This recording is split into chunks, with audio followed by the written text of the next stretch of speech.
Kapan terakhir kali kamu merasa harimu benar-benar sempurna? Setahun lalu? Pekan lalu? Atau mungkin kamu sudah lupa rasanya? Bagi Hirayama, setiap hari adalah sempurna. Kesempurnaan itu tidak dibangun dari kemewahan atau validasi orang lain, tapi dirangkai dari serpihan momen kecil yang sering kita anggap remeh.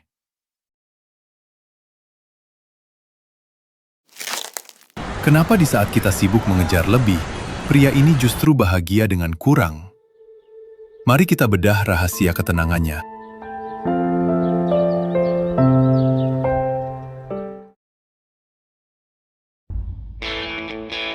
Pernahkah kalian merasa hidup ini perlombaan tanpa garis jeda?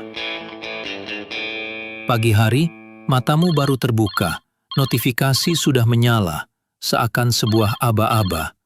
Setumpuk tugas menanti, kamu pun harus segera berlari, berjejalan di kereta, untuk kemudian membeku di tempat kerja. Di ujung hari, kamu pun menutup mata, bersiap untuk melanjutkan lomba esok harinya. Di tengah kebisingan kota Tokyo itu, ada seorang pria bernama Hirayama. Dia bukan CEO, bukan influencer, bukan siapa-siapa.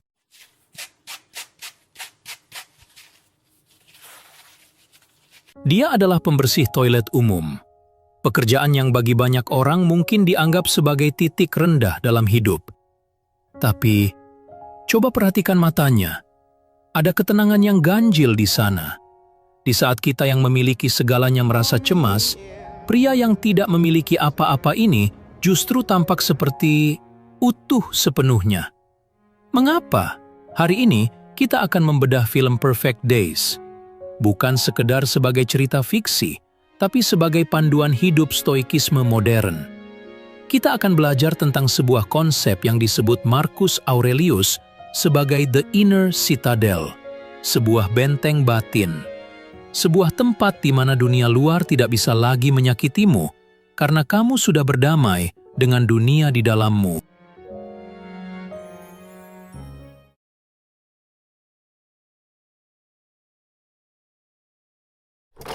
Salah satu pilar terpenting stoikisme adalah dikotomi kontrol.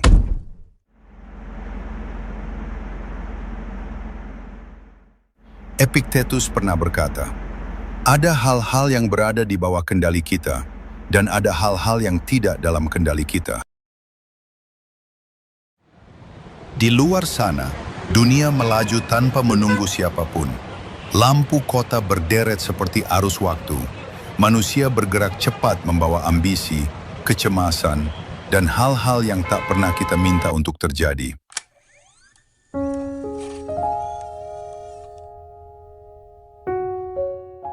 Namun di sisi lain, ada ruang sunyi. Seseorang duduk diam, menunduk, bernapas, memilih untuk tidak terseret. Di sanalah stoikisme bekerja, mengajarkan bahwa kita tak berkuasa atas hiruk-pikuk dunia, atas opini orang lain, atas arah lalu lintas kehidupan. Yang bisa kita kendalikan hanyalah sikap batin, cara kita merespons, dan keputusan kecil yang kita ambil saat segalanya terasa kacau.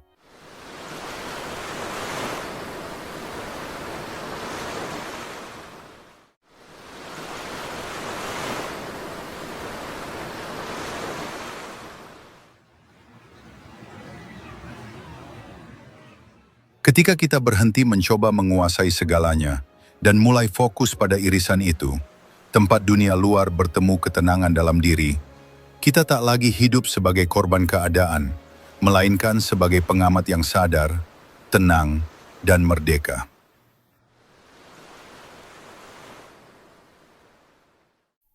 Dunia Hirayama penuh dengan hal yang tidak bisa dia kendalikan.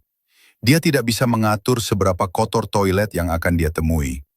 Dia tidak bisa mengatur perilaku orang asing yang mengabaikannya saat dia bekerja. Tapi lihat bagaimana dia merespons.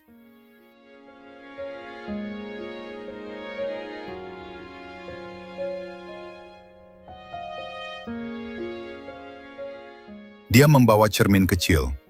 Dia menyikat sudut yang bahkan tidak akan dilihat orang. Mengapa dia melakukannya seteratur itu? Karena bagi seorang Stoik, kualitas kerja adalah tentang integritas diri sendiri, bukan pujian orang lain. Hirayama mengubah pekerjaan kasarnya menjadi sebuah virtue atau kebajikan. Dia tidak membersihkan toilet untuk Tokyo. Dia membersihkannya untuk Tuhan, untuk alam semesta.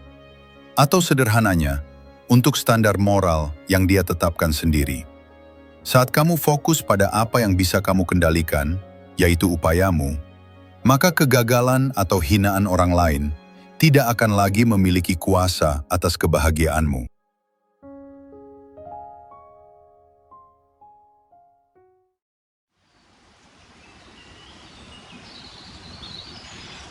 Ada satu kata dari bahasa Jepang yang menjadi jiwa film ini, komorebi.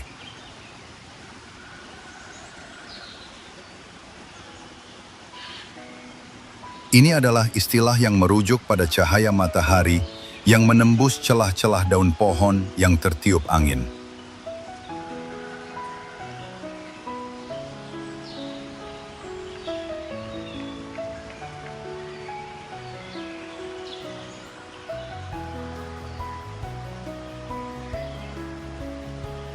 Komorebi hanya terjadi sekali. Detik ini, pola cahaya itu unik. Detik berikutnya, angin berembus, daun bergeser, dan keindahan itu hilang selamanya.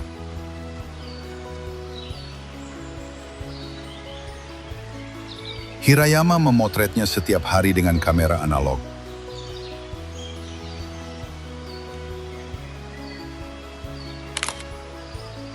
Bukan untuk dipamerkan, tapi sebagai bentuk rasa syukur.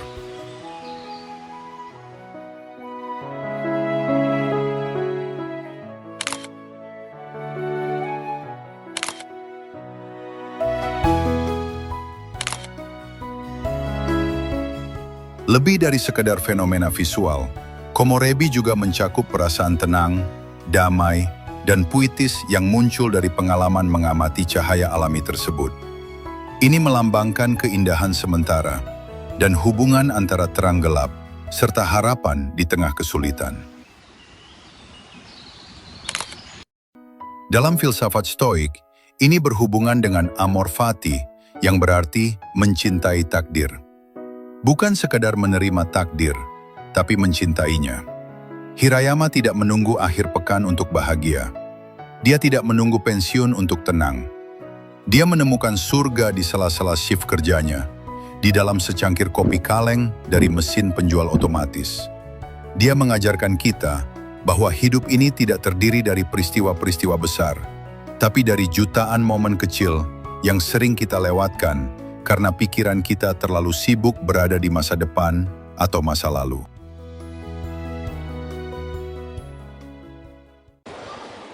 Kondo wa kondo, ima wa ima.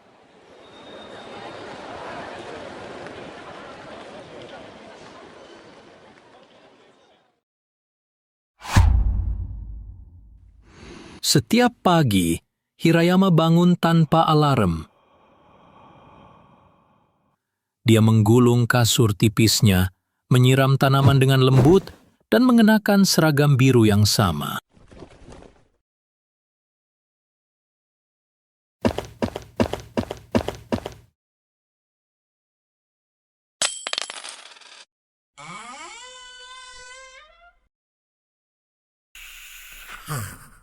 Hidupnya tampak seperti repetisi yang membosankan bagi orang modern. Namun bagi Hirayama, setiap hari adalah sebuah karya seni yang utuh.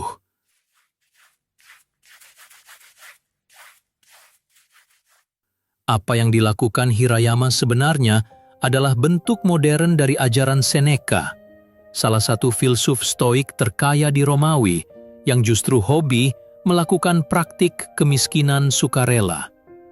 Seneca yang juga penasihat Kaisar Nero sering memilih tidur di lantai dan mengonsumsi makanan paling sederhana hanya untuk bertanya pada dirinya sendiri, "Inikah hal yang selama ini aku takutkan?"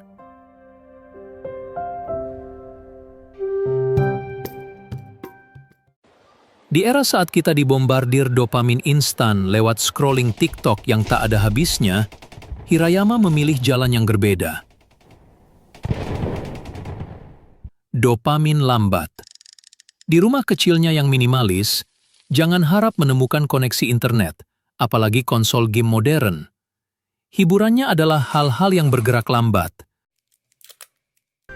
Dia mendengarkan lagu melalui kaset pita, media yang terbatas, dan mengharuskan kita menikmati setiap detiknya.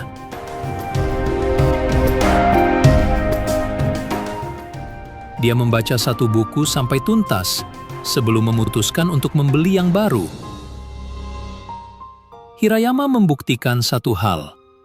Kebahagiaan tidak pernah berkorelasi dengan jumlah barang yang kita tumpuk. Semakin sedikit keterikatan kita pada hal-hal eksternal, semakin sulit dunia ini membuat kita merasa kecewa.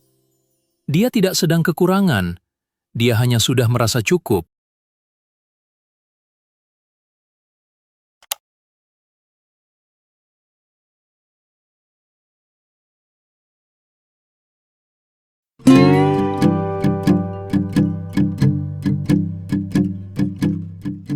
Banyak orang salah mengira bahwa menjadi bahagia itu berarti hidup tanpa masalah.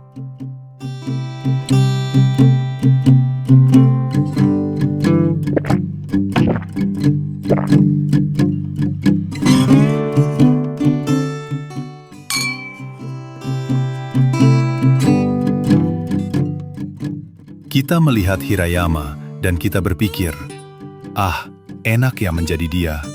Hidupnya simpel, tak punya beban, seperti robot yang cuma tahu kerja dan tidur. Tapi, benarkah begitu? Apakah Hirayama bahagia karena dia tidak punya rasa sakit? Ataukah justru sebaliknya? Jangan salah sangka. Stoikisme bukan berarti menjadi batu yang tidak punya perasaan. Hirayama bukan robot. Dia adalah manusia yang penuh. Di adegan terakhir, Hirayama menyetir dengan ekspresi yang campur aduk, diiringi dengan lagu Feeling Good yang dinyanyikan Nina Simone pada 1965 lalu. Dari tertawa, beralih menangis, tertawa lagi, menangis lagi. Itulah ekspresi paling jujur tentang kehidupan. Itulah puncak dari stoikisme.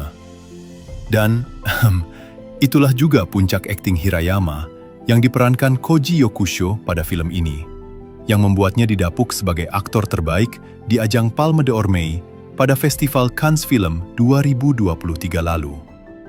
Pada scene ini, selama lebih dari 1 menit, kamera dari jarak dekat terus menyorot ekspresi wajah Hirayama yang berubah-ubah.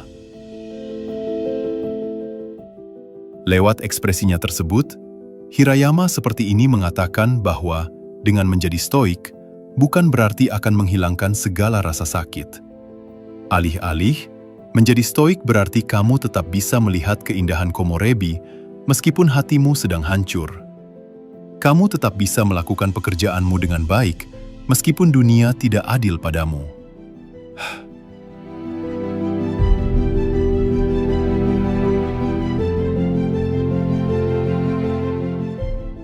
Kita melihat sekilas bahwa dia punya masa lalu yang menyakitkan, hubungan keluarga yang retak,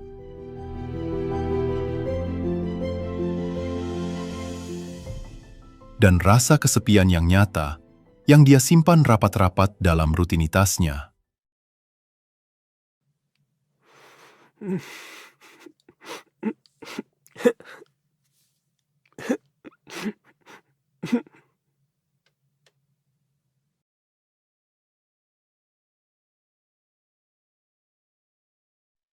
Ya, hidup Hirayama, seperti juga hidup kita, tak melulu berisi tawa. Dia tentu saja punya luka, dia tentu saja kerap litika merasa sepi. Tapi bagi seorang stoik, emosi adalah cuaca. Cuaca bisa mendung, bisa badai, bisa terik. Ia datang dan pergi silih berganti, tapi kita, sebagai manusia, adalah gunungnya. Kita bisa memilih untuk tetap teguh berdiri. Mungkin, kebahagiaan memang bukan tentang mendapatkan hari yang sempurna tanpa celah, tapi tentang kesiapan batin untuk menerima hari apapun yang datang. Namun, kita tetap mampu berkata, ini adalah hari yang baik. Jadi, saat besok pagi kamu bangun dan merasa hidupmu begitu membosankan atau penuh beban, ingatlah Hirayama.